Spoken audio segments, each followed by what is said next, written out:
Hay pasajes en la Biblia que no se leen en misa, que se evitan en las escuelas. Textos que, cuando se miran de cerca, parecen sacados de otro mundo.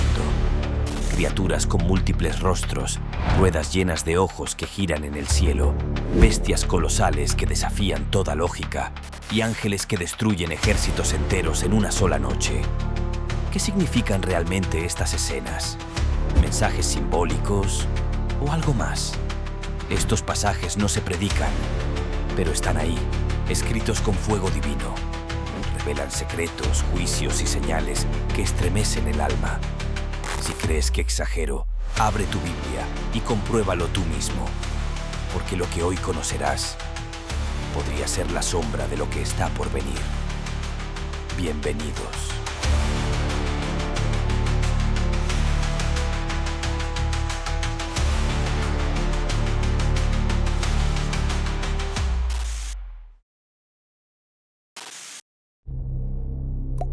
Hace más de 2500 años, en medio del exilio en tierras babilónicas, un sacerdote del templo de Jerusalén se convirtió en profeta sin haberlo buscado. Su nombre era Ezequiel. Lo habían deportado junto con miles de israelitas y su pueblo se encontraba humillado, lejos de su tierra, lejos del templo, lejos, según creían, de Dios. Pero fue precisamente allí, junto al río Quebar, donde ocurrió lo impensable. Ezequiel no recibió un mensaje, no tuvo una visión común. Lo que contempló desafía toda explicación lógica, incluso hoy, miles de años después. El primer capítulo del libro que lleva su nombre contiene uno de los relatos más extraños, complejos y visualmente imposibles de toda la Biblia.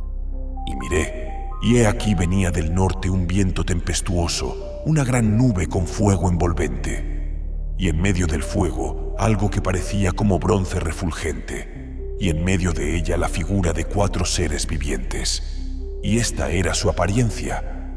Había en ellos semejanza de hombre, cada uno tenía 4 caras y 4 alas. Junto a los seres vivientes había ruedas sobre la tierra, y el aspecto de las ruedas era como rueda en medio de rueda. Y sus aros eran altos y espantosos, y llenos de ojos alrededor en todas. La escena es clara y al mismo tiempo incomprensible.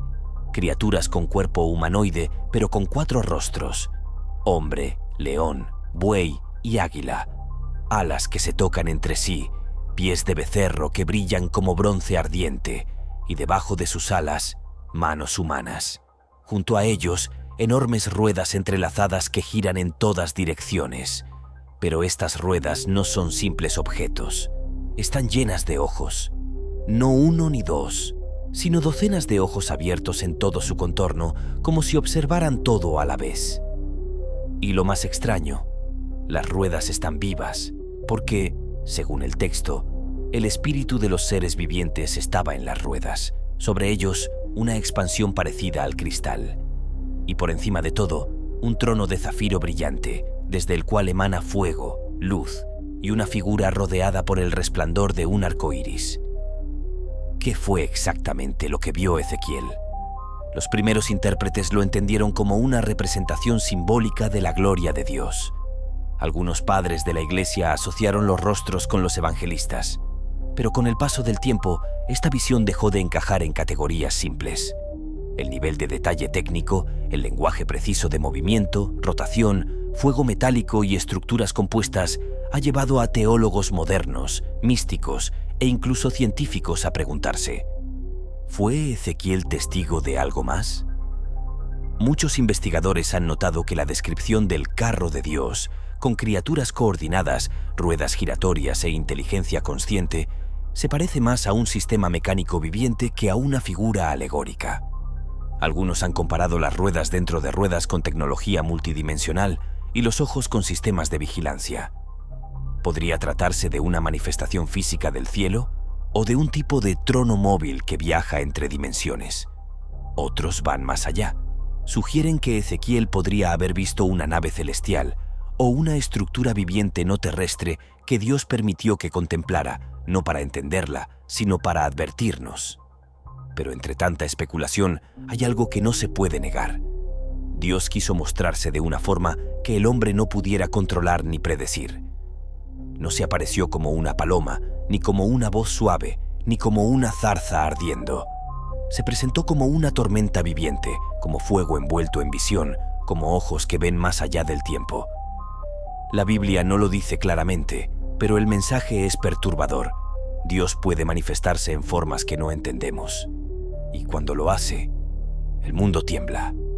Lo más extraño de la visión de Ezequiel no es lo que vio, sino lo que no entendemos aún.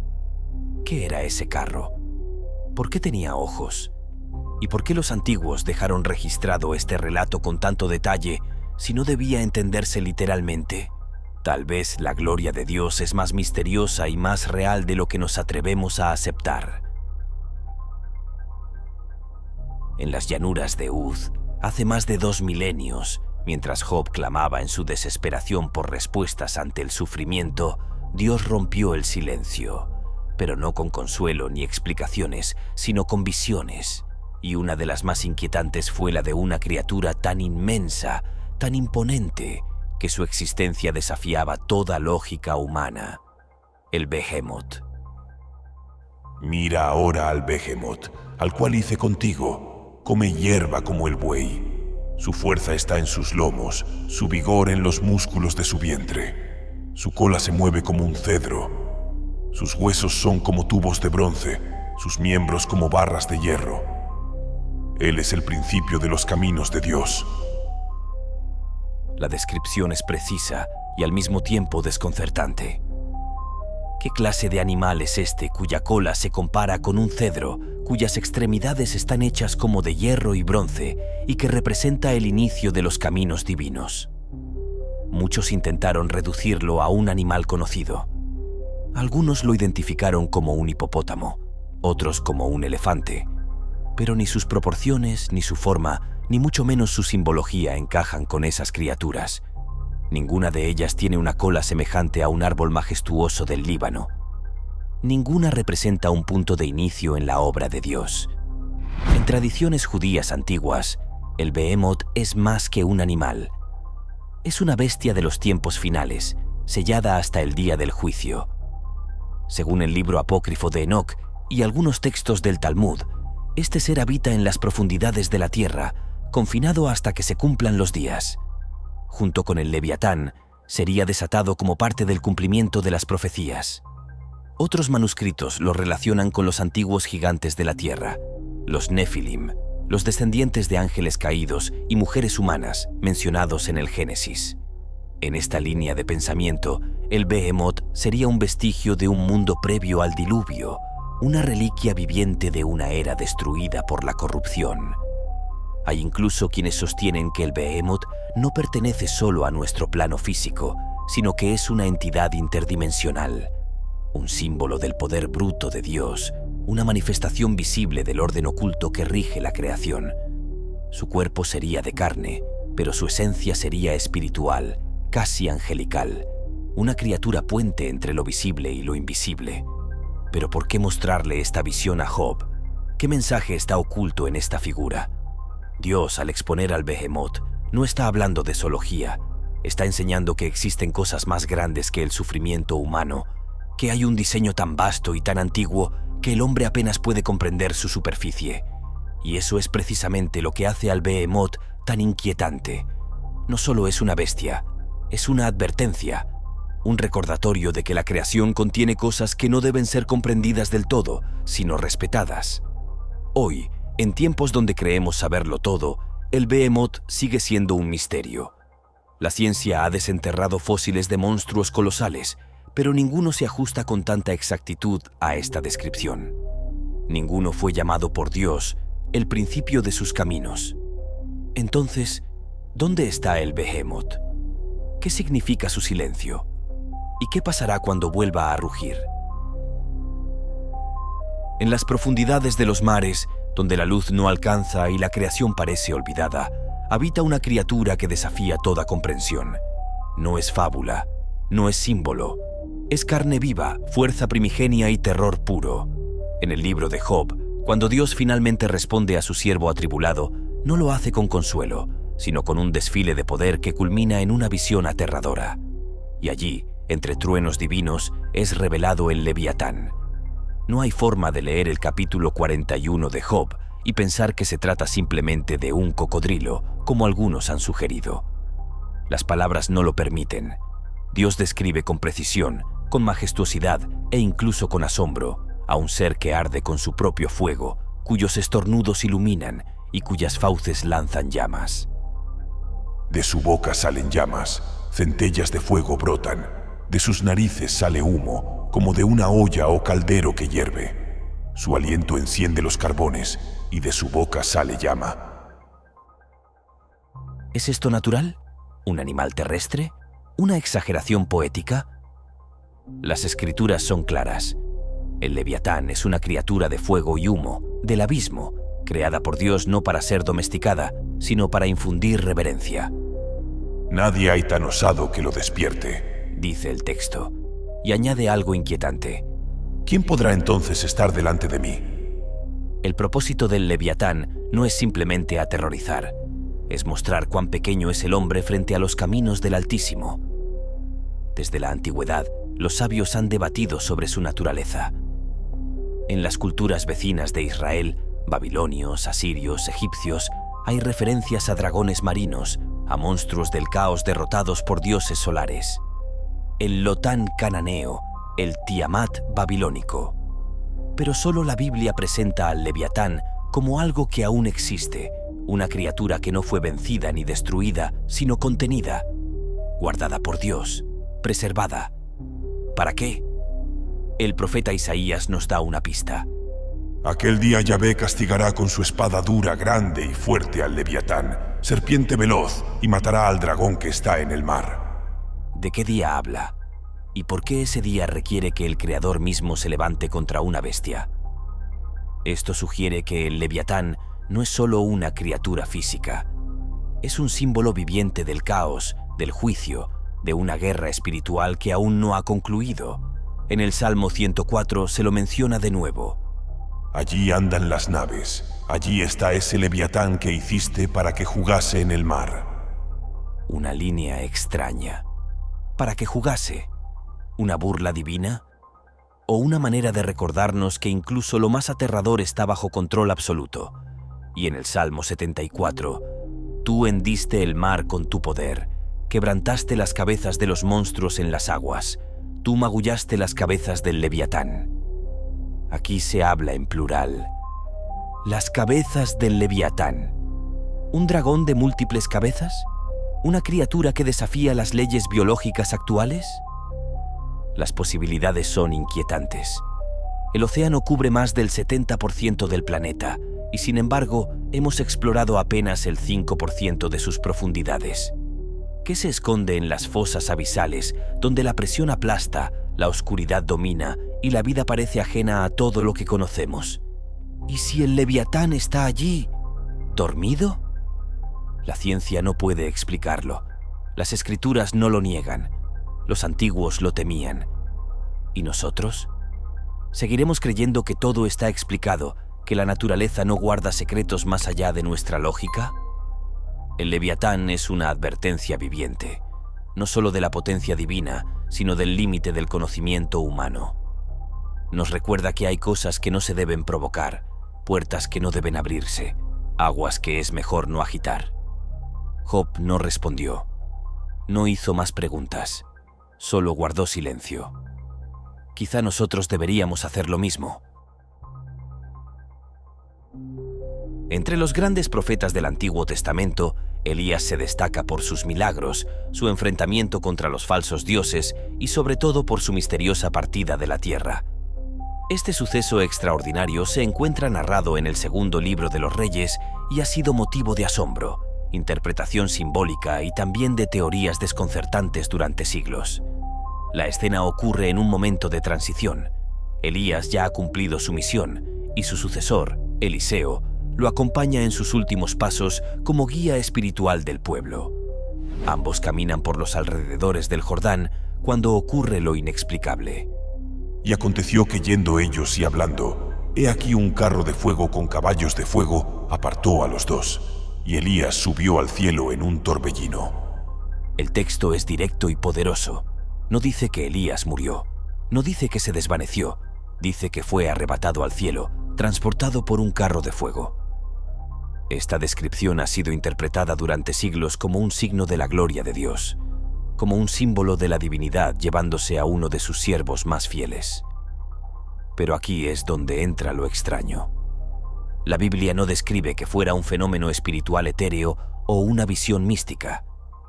Habla de un carro, habla de caballos de fuego y habla de un torbellino literal.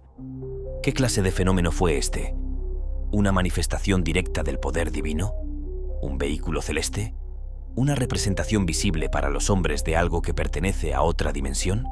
La Iglesia ha considerado este pasaje como una excepción divina. Elías, junto con Enoc, son los dos hombres del Antiguo Testamento que no conocieron la muerte como los demás. Fueron llevados por Dios. Pero incluso dentro de esa comprensión teológica, el lenguaje que utiliza la Escritura es tan físico, tan visual, que deja espacio a una fascinación legítima. El carro de fuego ha sido fuente de especulación. En el pensamiento místico judío se desarrolló una rama entera de la teología llamada Merkabá, palabra hebrea para carro, que buscaba comprender las visiones celestiales como la de Elías y la de Ezequiel. Se hablaba de tronos móviles, de carros divinos, de estructuras que transportaban la gloria de Dios más allá del entendimiento humano. Pero desde una perspectiva moderna, algunos se han atrevido a plantear teorías más arriesgadas. ¿Y si lo que vio Eliseo no fue una imagen simbólica, sino una realidad que escapa a nuestra lógica terrenal? ¿Y si ese carro de fuego fue realmente una manifestación tangible? No en el sentido de una máquina terrestre, sino como algo perteneciente al mundo espiritual, pero visible, ardiente, poderoso y móvil. Elías desaparece. Eliseo queda solo, impactado, y recoge el manto de su maestro, ese manto que simboliza la transmisión del espíritu profético. Pero la escena no termina en una nota suave. Hay testigos que, al no comprender lo ocurrido, quieren buscar el cuerpo de Elías. Piensan que quizá fue arrojado en algún monte o valle, pero no lo encuentran, porque Elías fue llevado vivo. En la tradición cristiana, este hecho tiene un peso especial. Elías reaparece en el Nuevo Testamento, en la transfiguración de Cristo junto a Moisés. Aparece vivo, hablando con el Mesías. Y según el libro del Apocalipsis, se cree que será uno de los dos testigos que volverán en los últimos tiempos. El carro de fuego, entonces, no es solo un vehículo de ascensión. Es un recordatorio de que Dios actúa con libertad absoluta, que su poder no se ajusta a nuestras expectativas y que existen dimensiones que no comprendemos, pero que están profundamente entrelazadas con nuestra historia de salvación. ¿Fue una visión? ¿Una aparición celestial? ¿Una muestra anticipada de la gloria del cielo? Lo cierto es que Elías no murió, fue llevado. Y lo que lo llevó fue fuego, movimiento y gloria. Y eso nos obliga a reconocer algo profundo, que no todo en la Biblia puede reducirse a metáfora. A veces, lo que leemos como símbolo fue tan real como el polvo del camino que pisaron los profetas. Casi 6 siglos antes del nacimiento de Cristo, el profeta Daniel se encontraba en duelo y oración a orillas del río Tigris. Eran tiempos difíciles para el pueblo de Israel, aún bajo dominio persa. Durante 3 semanas completas, Daniel ayunó y se humilló ante Dios, buscando respuestas que parecían no llegar. Pero al final de ese periodo ocurrió algo que excede toda lógica humana. La Biblia lo relata con claridad en Daniel capítulo 10, versículos 5 al 6. Levanté mis ojos y miré, y he aquí un varón vestido de lino, ceñido sus lomos con oro de Ufaz. Su cuerpo era como de berilo, su rostro parecía un relámpago, sus ojos como antorchas de fuego, sus brazos y pies como de bronce bruñido, y el sonido de sus palabras como el estruendo de una multitud. La descripción es tan impactante como desconcertante. No se trata simplemente de una aparición angelical. Es una manifestación que trasciende las categorías conocidas. Una figura resplandeciente, con voz que truena como muchas voces a la vez, con ojos de fuego, cuerpo translúcido y brillante como una joya celestial. ¿Quién era este ser? Algunos teólogos han sugerido que se trataba del arcángel Gabriel, aunque su apariencia es mucho más impresionante que la de cualquier otro ángel descrito en las Escrituras. Otros estudiosos, incluso dentro de la tradición católica, consideran que este ser podría ser una manifestación preencarnada del mismo Cristo, una teofanía, es decir, una aparición divina anterior a su venida al mundo. Lo más sorprendente es que, según el relato, los hombres que acompañaban a Daniel no vieron nada, pero huyeron aterrados al sentir la fuerza espiritual que se desató. Daniel mismo quedó sin fuerza, cayó al suelo como muerto y perdió toda energía. ¿Estamos ante una aparición celestial o ante un mensaje que fue enviado más allá del velo del tiempo? La reacción del profeta también resulta reveladora. Daniel no pudo resistir la santidad y el poder de la presencia. Necesitó que un ser espiritual lo tocara para recuperar fuerzas. Y luego se le reveló una guerra que se libraba no en la tierra, sino en los cielos. El príncipe del reino de Persia había resistido al mensajero celestial durante 21 días, hasta que Miguel, uno de los principales príncipes, vino a ayudarlo. Aquí se nos abre un velo raramente mostrado en la Biblia, una dimensión oculta donde se libran batallas espirituales por el destino de las naciones. Daniel había orado sin cesar, sin saber que su súplica ya había sido escuchada desde el primer día. Pero el mensajero quedó retrasado por fuerzas invisibles. Esto nos recuerda que en el mundo espiritual, las oraciones no se pierden, pero el conflicto no siempre es inmediato ni visible. Lo que Daniel vivió a orillas del Tigris fue, sin duda, uno de los eventos más místicos y apocalípticos de toda la Biblia. ¿Qué mensaje oculto nos deja este pasaje? Primero, que hay una guerra espiritual real, mucho más grande de lo que podemos imaginar. Segundo, que nuestras oraciones tienen peso eterno, aunque no veamos resultados de inmediato. Y tercero, que Dios, en su misericordia, permite a algunos de sus siervos vislumbrar brevemente ese mundo oculto para fortalecer nuestra fe. En un mundo donde todo parece explicarse con ciencia o razón, este relato nos invita a recordar que hay realidades más profundas, más antiguas y más poderosas que cualquier gobierno o sistema humano. El profeta Daniel no tuvo una simple visión, fue testigo de una verdad espiritual que nos involucra a todos. ¿Y tú, crees que esa guerra espiritual aún sigue ocurriendo mientras hablamos? A lo largo de este viaje hemos desenterrado pasajes que no suelen leerse en voz alta, visiones incomprensibles, criaturas que no parecen de este mundo y mensajes velados que siguen desafiando a la razón. Pero lo que viene ahora es una de las escenas más ocultas, estremecedoras y poderosas de toda la Biblia. Un acto divino que sucedió en una sola noche y que cambió el curso de la historia. En tiempos del rey Ezequías, Jerusalén estaba sitiada por el imperio más poderoso de su era, Asiria. La derrota parecía inevitable, hasta que, en medio de la noche, el Señor envió a su ángel. Lo que ocurrió entonces desafía toda comprensión humana. El imperio asirio, bajo el mando del temido rey Sennacherib, era una maquinaria de guerra implacable. Había arrasado ciudades, humillado reyes y doblegado naciones enteras. Ninguna muralla lo había detenido. Y ahora su ejército estaba a las puertas de Jerusalén. La capital de Judá temblaba. Los mensajeros asirios no solo traían espadas, sino también blasfemias. Decían: ¿qué Dios ha librado a alguna nación de mi mano? ¿Acaso el Dios de Israel será diferente? Era una provocación abierta al Altísimo, un desafío frontal al poder divino. El rey Ezequías, fiel al Señor, no respondió con violencia ni estrategias humanas. Subió al templo, extendió la carta amenazante ante Dios y oró. No pidió gloria ni venganza, solo suplicó: Señor, salva a tu pueblo para que todos sepan que solo tú eres Dios. Y entonces, en medio de la noche, descendió el juicio. Aquella misma noche salió el ángel del Señor e hirió en el campamento asirio a 185.000 hombres. Cuando se levantaron al amanecer, todos eran cadáveres. No hubo batalla, no hubo ruido, solo silencio. Cuando el sol se alzó, el imperio más temido de su tiempo yacía destruido. Un solo ángel había cumplido la voluntad de Dios, y el terror del cielo había sido suficiente para quebrar la soberbia humana. Algunos padres de la Iglesia han identificado a este ángel como San Miguel, el príncipe celestial encargado de defender al pueblo de Dios.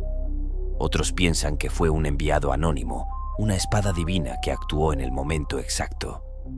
Lo cierto es que el poder manifestado no tenía explicación terrenal. ¿Cómo pudo caer tan gran ejército en una sola noche? Historiadores intentan atribuirlo a plagas, enfermedades o fenómenos naturales. Pero la Escritura es clara. Fue obra directa del cielo. Un acto divino, repentino, silencioso, irreversible. Este hecho no es solo historia, es mensaje, es advertencia. Porque cuando el mundo desafía a Dios, cuando los poderosos se burlan del Santo de Israel, Él no permanece en silencio para siempre. Su paciencia es inmensa, pero también lo es su justicia. Jerusalén fue salvada no por sus soldados, sino por su fidelidad. Ezequías no venció con lanzas, sino con oración. En un mundo donde tantas veces se cree que la fuerza decide el destino, la Biblia nos recuerda que el verdadero poder está en manos del Altísimo. Este episodio, aunque breve en palabras, es uno de los actos más impresionantes de toda la Sagrada Escritura. Un solo mensajero celestial, obedeciendo la orden divina, ejecuta un juicio que cambia el curso de la historia. ¿Y qué fue del rey Sennacherib? Volvió a Nínive, humillado. Y tiempo después, fue asesinado por sus propios hijos. El orgulloso enemigo de Dios cayó, no por espadas humanas, sino por el peso de su propia soberbia. Y así cayó el imperio más temido, no por fuerza humana, sino por la mano invisible del Altísimo. Porque cuando Dios decide actuar, el orgullo se derrumba, los reinos tiemblan, y hasta el más grande se convierte en polvo eterno.